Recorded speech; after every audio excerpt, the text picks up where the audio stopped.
Welcome, everybody, back to the Friar Talk podcasting YouTube channel. So for today's episode, we're going to be going over our top 10 first basemen in the MLB. And we've been going through all these lists. I think after this one, we have left field, center field, and catcher. And then we're going to be done with all of our top 10 lists. And then after that, we'll be talking about Padres trades, past trades, and going to be grading them basically to find out, like, is AJ Preller good at making trades?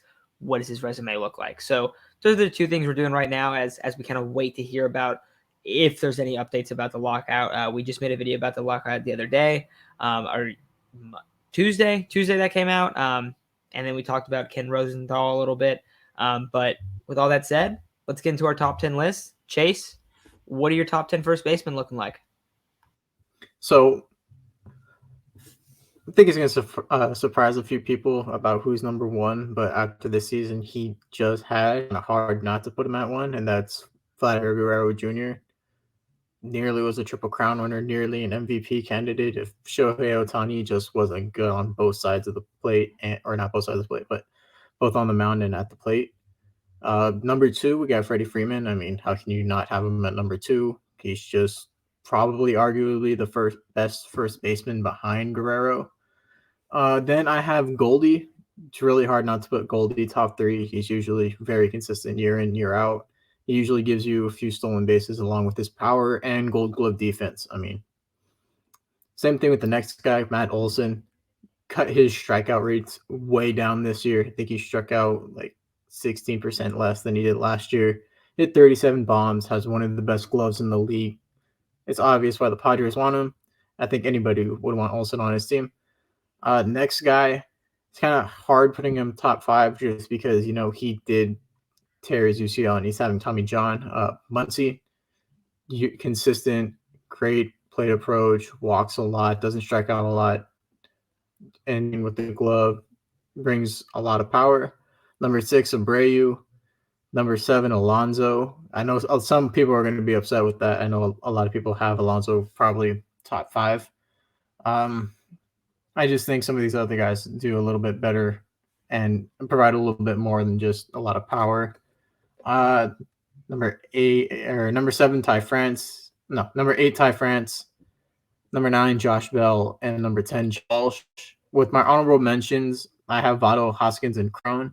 You can argue that Vado can go top 10 over Walsh. I just want to give Walsh a little bit more time to shine because he is younger and he just had a monster season. Yeah, so my number one, I think it's the most obvious one. I know, a lot of people think it's still Freddie Freeman, but I really don't think this should be questioned anymore. It's Vladimir Guerrero Jr. Had a fantastic year, almost won the Triple Crown, tied Shohei Ohtani in home runs, and I think he had a 6.8 WAR. I think there were only a couple more other position players that were ahead of him, but in terms of first baseman, he led the league and he led all of them in WAR, and I don't really think it was close. So definitely number one. Number 2, I had a debate with myself because I know a lot of people like Freddie Freeman, but I was super close to putting Matt Olson ahead of him. Ended up not doing it. I went with Freddie Freeman, not because of his production from last year, but just because his consistency year in, year out definitely deserves the number 2 spot. Really, the Braves' backbone. I say backbone a lot, and this guy is their franchise player. That's one of the guys you can consider. Like, we have Mr. Padre. He could be like Mr. Brave, but fantastic for them.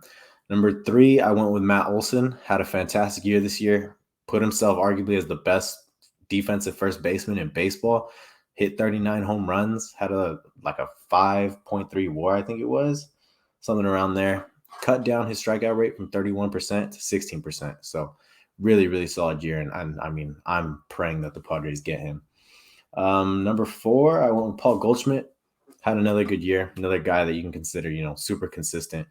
143 OPS plus 6.2 WAR was just really good this year. There's nothing, if he's out of your top 5, that's insanity. But he definitely deserves. And that's the thing with all 4 of these guys; they can be put in whatever order. I feel like, except for Vladdy. But Paul Goldschmidt, another good year and many good years for him to come. Number 5, I went with Max Muncie. Once in the MVP race this year I feel like for a really long time, he was the MVP race. Unfortunately, did get injured. But, just speaking off talent alone, he was fantastic this year. And he was probably Dodgers' best player, and I know they got, they had Mookie Betts, they had Cody Bellinger. Yeah, I mean, he was hurt, but Max Muncy was probably their best player this year when he was healthy. Let me see. Number 6, I had Joey Votto.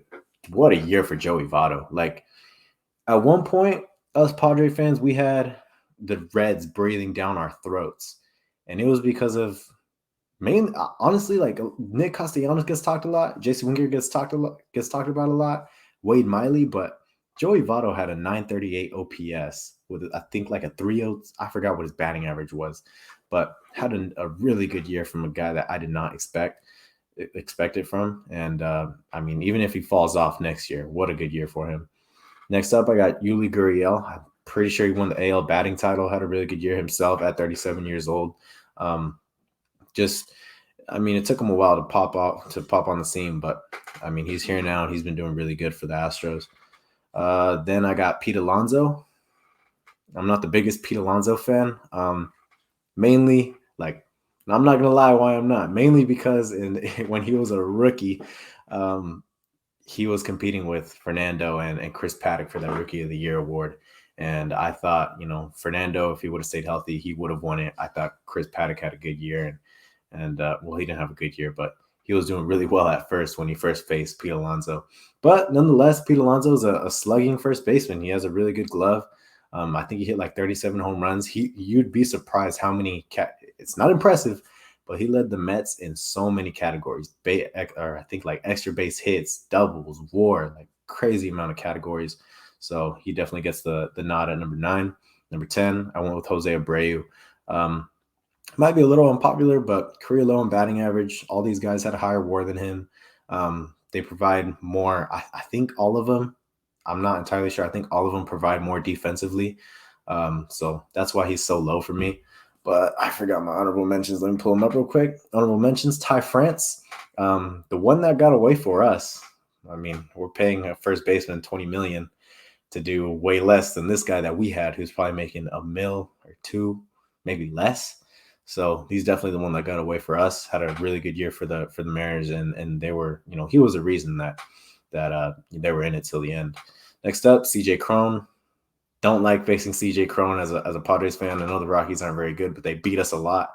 CJ Crone was one of the reasons they did that. And Jared Walsh. I have a good memory of Jared Walsh when he hit the walk-off. I think it was against the Astros in extra innings. That was the first time I heard of him. And ever since then, he popped off. He had like 22 home runs before the All-Star break. He was an All-Star. Didn't do very well after the All-Star break, but definitely, showed some flashes. All right, guys, good list. I think, mine's pretty similar overall. At number 1, I'm going the same way, and this has been pretty consistent, I think, with all of our lists. I have Vlad Guerrero at number 1, and if you guys have noticed, we usually take the up-and-coming superstars over some of the older players that I think that we believe are maybe closer to the back 9 than these guys that are like 22 years old or whatever it is, low 20s, early 20s, and dominating the league already. Vladdy's definitely there. I have Freddie Freeman at 2, Paul Goldschmidt at 3, Matt Alonso at 4. And I think that those are like the clear top 4 guys. Isaac, I think that you said that as well, that you just feel like those are the guys there. I could see if you went Olsen over Goldschmidt. I think that's fair, but I think that Goldschmidt's longer resume is why I probably have him ahead of him right now. After that, it got a little tough. Pete Alonso, there's things to like, there's things to not like. Overall, though, he's put up some pretty good numbers. In this last season, he had a 4.2 WAR, and then in his rookie year, he had a 5.2 WAR. He's also a guy, Isaac, you said, he was the primary guy in his team. Maybe if you get him a better lineup around him, we've seen that with a lot of players, that lineup protection is a thing. And I think for the Mets, they were so disappointing last year, where he was one of the only bright spots. So I put him at 5. And then after him, I put Max Muncie at 6. And I feel like for Max Muncie, I think that you could get frustrated. He doesn't hit for high average. I wouldn't say he's the best fielding first baseman. But he's put up 3 consecutive, not counting 2020, 3 consecutive 4 WAR seasons. He hits bombs.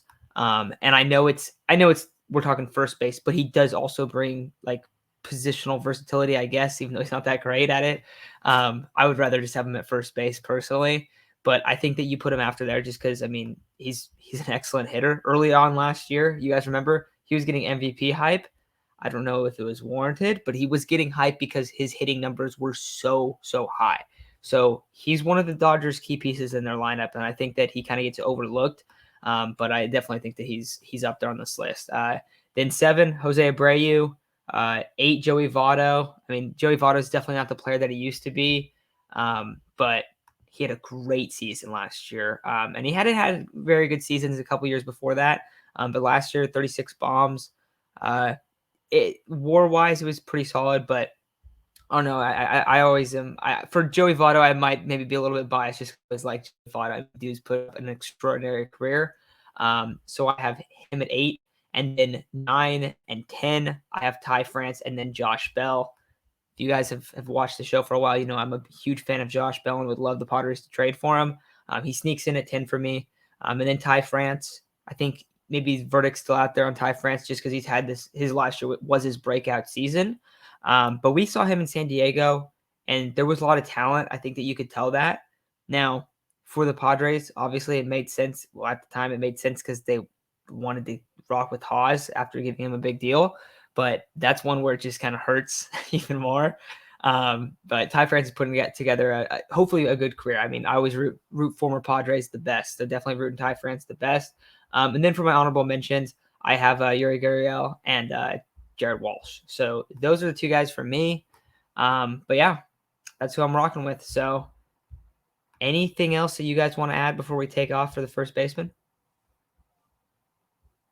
All right, awesome. Well, thank you all for listening. I will comment our list, and you guys can let us know what your guys' lists are, and maybe who has the best list. I know some people have done that in the past, but yeah, let us know what you guys think. Let us know if we have someone that we're missing out. None of us brought him up. Maybe a guy that you think is going to be after this season is going to like have that breakout year, like a guy like Ty France did. So let us know what you guys think, and we'll have a top 10 list out tomorrow. Talk to you guys soon.